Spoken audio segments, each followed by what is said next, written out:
soir, le Paris Saint-Germain s'est branlé sur nous. Et j'ai toutes les preuves pour vous le montrer à quel point cette équipe s'est littéralement foutue de notre gueule. Pour son match de barrage retour au Parc des Princes face à l'AS Monaco, le Paris Saint-Germain fera un match nul, 2 buts partout, dans un match où vous avez tous été biaisés à cause de vos émotions et de vos sentiments. Raison d'ailleurs pourquoi je fais cette vidéo le lendemain et pas le soir même. Sur la première mi-temps, Monaco n'a pas dominé le Paris Saint-Germain. Monaco a été plus agressif dans les duels, là où le Paris Saint-Germain était complètement en gestion parce que le PSG avait un but d'avance. Je rappelle le contexte, on est sur un match aller et retour. Le PSG a remporté le match aller d'un but, c'est donc à Monaco d'essayer d'égaliser. Monaco est donc beaucoup plus agressif que le Paris Saint-Germain puisque c'est normal, ils doivent marquer. De son côté, le PSG est complètement passif et c'est en ça que le Paris Saint-Germain s'est branlé sur nous. En termes d'occasion nette, Monaco n'en a pas plus que le PSG sur la première mi-temps. Monaco en a 2,5, on va dire, avant le but de Marnès Aklouche. Et la toute première frappe de Koulibaly, qui doit d'ailleurs cadrer, et je pense que s'il la cadre, il marque, même si, attention, Safonov est vraiment pas loin. Ensuite, il y a la frappe de Dépit de Camara qui n'est absolument pas dangereuse. Et entre guillemets, la frappe de Balogun. Voilà, si pour vous ce sont des occasions, ben excusez-moi, mais elles sont très légères par rapport à celles du Paris Saint-Germain. Tout d'abord, le PSG aurait pu ouvrir le score grâce à Joao Neves. Il y a ensuite la frappe de Désiré Doué qui est complètement dévissée alors qu'il est absolument tout seul. Il peut même la passer à Barcola. Et je lui en veux même pas d'ailleurs de pas lui avoir donné puisque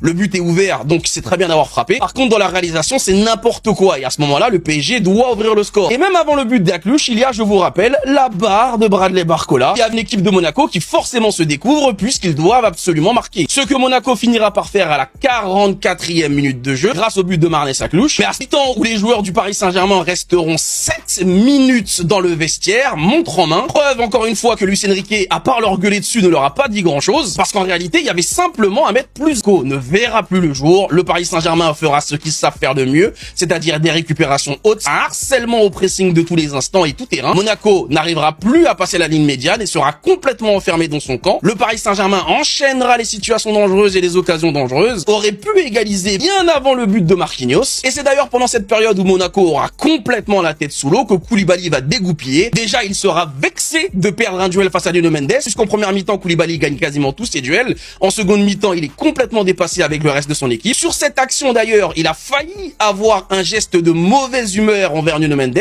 un geste de frustration. S'il ne s'était pas arrêté, ça aurait pu lui valoir un carton rouge déjà bien avant celui qu'il va prendre 5 minutes plus tard. Et juste 15 secondes après avoir perdu ce duel face à Nuno Mendes, il ira tacler le Portugais sur un tacle pas du tout maîtrisé avec une faute grossière qui lui valera son premier carton jaune. L'erreur de Koulibaly hier soir, elle est pas sur la faute d'Hakimi, elle est là. L'erreur de jeunesse, c'est ça. À aucun moment, il n'a à venir faire ce tacle à 40 mètres de son but face à Nuno Mendes. Il l'a fait par ego et il a mis son équipe derrière dans la merde. 4 minutes et 47 secondes après avoir fait cette faute, il ira faire cette intervention complètement stupide sur Hakimi où il sort super fort parce qu'encore une fois, il est frustré. Ça fait 20 minutes qu'il court après le ballon sans pouvoir le toucher. Il est complètement dominé par une équipe du Paris Saint-Germain qui a complètement changé de rythme alors que la sienne n'arrive plus à suivre. Nouvelle faute de frustration, deuxième carton jaune complètement mérité, égal à un carton rouge. Il est complètement mérité, l'arbitre ne s'est pas trompé et même si Pocoglioni nous parle d'un joueur qui est jeune, ça n'a absolument aucun rapport. Il mérite complètement son expulsion. Et c'est sur ce coup franc que le Paris Saint-Germain va égaliser.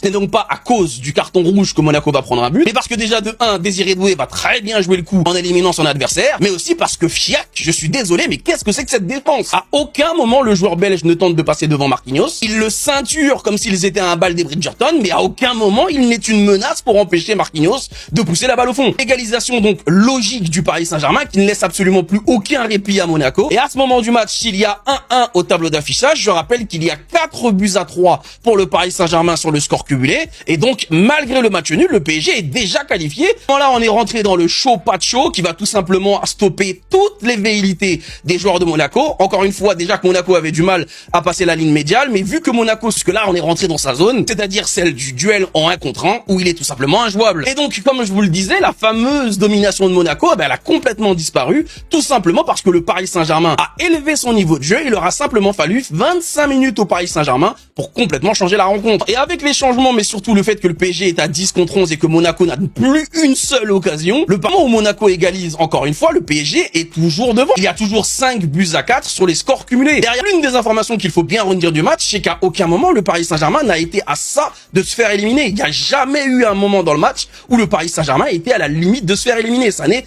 jamais arrivé. Maintenant, en ce qui concerne l'attitude des joueurs, sur la première mi-temps, j'ai revu les mêmes attitudes attitude que j'avais vue contre Aston Villa lorsque le Paris Saint-Germain menait 5-1 score cumulé. Les joueurs se branlaient littéralement, ils ne cherchaient à faire aucun effort, il n'y avait aucun dépassement de fonction, aucun joueur ne cherchait à faire des courses. Et d'ailleurs, ça s'est vu en première mi-temps, tous les Monégasques étaient devant en termes de kilomètres parcourus par rapport aux Parisiens. Là où sur la seconde mi-temps, on est à la 60e, hein, on n'est pas à la 80e ou je sais pas la combienième, on est qu'à la 60e et le PSG est déjà repassé devant les joueurs de Monaco en termes de kilomètres parcourus. Ça vous montre que donc en 25 minutes, à quel point le Paris Saint-Germain a multiplié les courses, à quel point le Paris Saint-Germain a changé d'attitude, a changé de rythme et a changé d'intensité. Ce qui veut donc bien dire qu'en première mi-temps, il se branlait littéralement sur nous, mais également sur Monaco. Il ne faut pas avoir peur de le dire, c'est la honte totale. Les Parisiens ont pris Monaco de haut et il faut le dire, bien que ce soit honteux et moi-même j'ai le seum de le dire, mais hier soir, Bertrand Latour, c'est celui qui a le mieux résumé l'attitude des Parisiens. La saison dernière, on avait une équipe de morts de faim. Cette année, on a une équipe de sénateurs qui se permet de prendre les équipes de haut. Maintenant, concernant Lucas Hernandez, parce que je sais que ça a fait polémique, à aucun moment, Lucas Hernandez ne touche Vanderson. Le pied de Lucas Hernandez arrive en premier sur le ballon, il touche le ballon, là où Vanderson touche le pied de Lucas Hernandez. Donc, si on est logique, c'est Vanderson qui fait faute. Mais comme c'est le joueur de Monaco qui se jette par terre, l'arbitre siffle faute pour Monaco. Donc encore une fois, quand Pocuglioni nous parle à la fin du match du fait que Lucas Hernandez est champion du monde et que l'arbitre devrait être moins complaisant avec lui, mais en fait, il y a même pas faute. Son joueur a craqué, comme la plupart des Monégasques cette saison, qui a pris 9 carton rouge cette saison quand même. Il y a un problème de gestion d'événements et de gestion des émotions à l'AS Monaco, mais c'est complètement imputable au Paris Saint-Germain. Il n'y a aucun rapport. Monaco, à chaque fois qu'il craque pour de vrai. Et au moins, grâce à Dounia et l'interview qu'elle fera de Thésée à la fin du match, je sais que je suis dans le vrai puisque c'est ce que dira le joueur de Monaco hier soir. L'enjeu et le but de l'AS Monaco était de garder l'intensité qu'ils ont mis en première mi-temps sur l'ensemble du match. Sauf que malheureusement, en seconde mi-temps, ça n'a pas été possible. Et ça n'a pas été possible parce que Monaco a marqué ou parce que Monaco cherchait à aller au tir au but face à Matvei Safonov qui est le meilleur gardien sur les pénaltys. Ça n'aurait de toutes les façons aucun sens. Et c'est pas à la mi-temps d'un match à l'extérieur face au Paris Saint-Germain que tu cherches à gratter une prolongation. Monaco n'a pas su tenir l'intensité du Paris Saint-Germain mise en seconde période parce que le Paris Saint-Germain est capable de mettre plus d'intensité que n'est capable d'en supporter Monaco. Dans la plus grande des compétitions, la Ligue des Champions, le Paris Saint-Germain n'a donc joué que 25 minutes. Ils se sont donc littéralement branlés sur la planète entière. C'est extrêmement honteux et c'est extrêmement grave ce qui s'est passé hier soir. Le PSG est en délicatesse avec la signature de Seny Mayulu. Ce n'est pas vraiment le cas avec les autres Titi. Alors qu'on aurait pu penser qu'il souhaiterait partir vu le fait qu'il n'est quasiment plus apparu dans le groupe pro du PSG et que le club est allé chercher Dro Fernandez, eh bien Mathys Gingal, lui, souhaite quand même rester au Paris Saint-Germain dans son club de cœur, hein, pour rappel. Je suis très content de commencer avec mon club de cœur, de rentrer comme ça avec tout le Parc des Princes. Formé à la PSG Academy en Martinique, il est littéralement un joueur du Paris Saint-Germain depuis sa plus tendre enfance. Le Martiniquais qui est suivi de très près par Francfort privilégie de rester dans son club formateur et de signer son premier contrat pro avec le PSG. Même cas de figure avec Herman Diandaga, qui n'est absolument jamais apparu avec le groupe pro cette saison, qui est suivi et qui possède déjà une offre de Stuttgart, mais qui privilégie également de rester au Paris Saint-Germain. Dans le même cas, les deux pépites des U19 du Paris Saint-Germain, à savoir Aymen Assab et Adam Ayari, disposent tous les deux d'une offre de contrat stagiaire. Les supporters du PSG qui suivent le parcours des Titi, notamment en Youth League, mais également en championnat, donc une hâte, c'est de voir les deux un jour jouer chez les pros, car chez les jeunes, ils sont en train de casser la baraque, surtout Ayari qui est en train de devenir le meilleur joueur tunisien de France. Et donc, même si on sait que Seny Mayulu lui aussi veut rester au Paris Saint-Germain, les négociations avec le Paris Saint-Germain sont toujours au point mort à cause de son entourage, là où avec les autres Titi, ça a l'air de se passer beaucoup mieux. Encore quelque chose qui a changé par rapport aux saisons précédentes du Paris Saint-Germain, où avant, lorsque les Titi n'étaient pas forcément dans le groupe pro et qu'ils étaient courtisés par d'autres clubs, eh bien généralement ils quittaient le PSG. Aujourd'hui, on a l'impression qu'ils ne se précipitent pas pour se barrer, car ils le savent pertinemment, avec Luis Enrique, à n'importe quel moment ils peuvent jouer, vu que l'entraîneur espagnol peut faire appel à eux à tout moment. Yono, faut que tu parles de Matvei Safonov. Hier soir encore, on a pris quasiment 2 tirs cadrés, 2 buts. Il est trop nul, faut qu'on remette Chevalier dans la cage. Doucement. Moi, je vous avais prévenu. J'ai quand même tenté de vous prévenir que la saison dernière, on subissait beaucoup moins d'occasions que cette saison, mais surtout que même lorsque la saison dernière, on était acculé vers notre but, on était un tel bloc qui était quasiment impossible à percer, tellement on avait une densité de joueurs qui étaient dans ce bloc. Les attaquants étaient près des milieux de terrain qui eux-mêmes étaient près des défenseurs. Tout le monde se relayait. Il y avait des courses et des permutations de partout, ce qui fait que que c'était quasiment impossible pour nos adversaires de nous prendre à revers, alors que pour cette saison, il suffit d'une passe ou d'un dribble pour que non seulement notre milieu de terrain soit balayé et notre défense aussi. Moi, j'ai tenté de vous expliquer que c'était ça le problème du Paris Saint-Germain cette saison, parce qu'il n'y avait pas de préparation au début de saison et que c'était donc compliqué pour les joueurs de renouveler leurs courses pendant les matchs. Une course à haute intensité est déjà très compliquée, donc si en plus tu dois faire des courses défensives et ensuite repartir vers l'avant sans avoir d'huile dans le moteur, demande ça à ta voiture, tu vas voir si elle va être en capacité de pouvoir le faire. Lucas Chevalier n'était pas le problème du Paris Saint-Germain, c'est simplement qu'il s'est retrouvé dans un contexte qui est complètement différent par rapport à celui de la saison dernière. De la même façon que Safonov est dans ce contexte aussi, et on constate qu'il prend donc autant, si ce n'est peut-être même plus,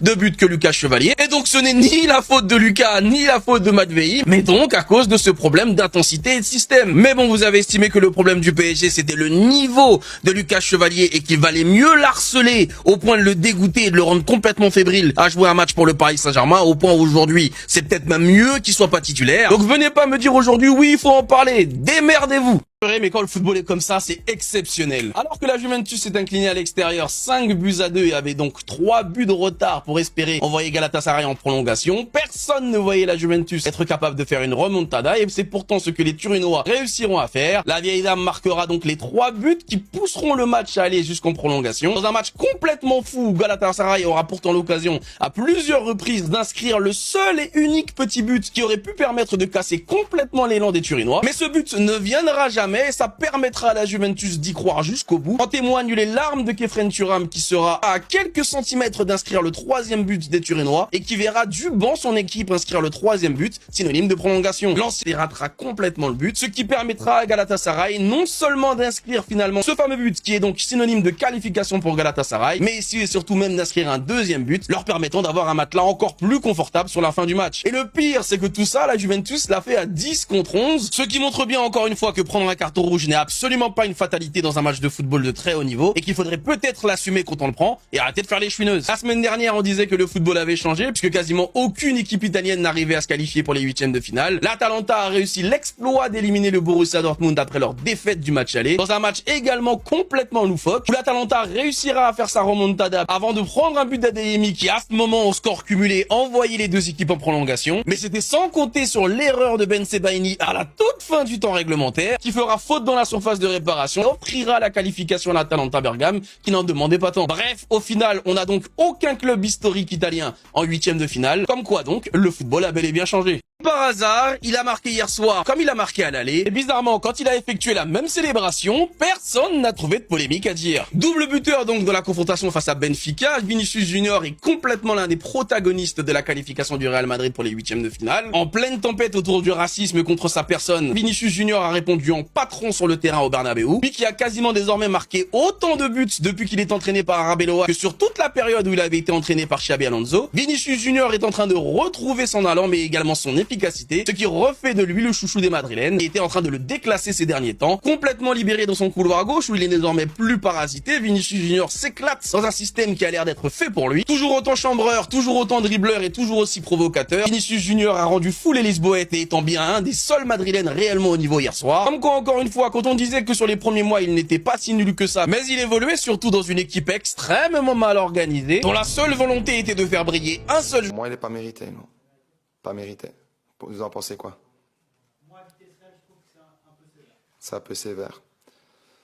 Je trouve aussi le carton avec une conséquence d'un but directement sur la phase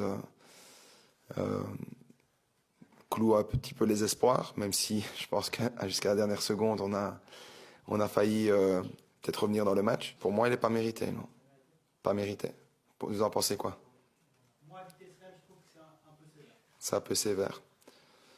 Je trouve aussi, surtout que l'enchaînement des deux cartes se fait dans un laps de temps de 5 minutes, que c'est un jeune joueur, et pas de problème s'il la donne, alors il doit donner le carton jaune 10 minutes plus tard à Hernandez, qui est en face du 4e arbitre, avec une jambe tordue sur Van der Sar. Et à ce moment-là, on a une psychologie envers Hernandez où on lui dit « calm down ». Alors que c'est un joueur qui a gagné une Coupe du Monde, mais un jeune joueur, on ne le fait pas. Donc pour moi, c'est 2 poids, 2 mesures. Ça se passe trop souvent cette année avec Monaco, malheureusement. Et au-delà de la frustration et de la fierté, il y a aussi un peu de colère.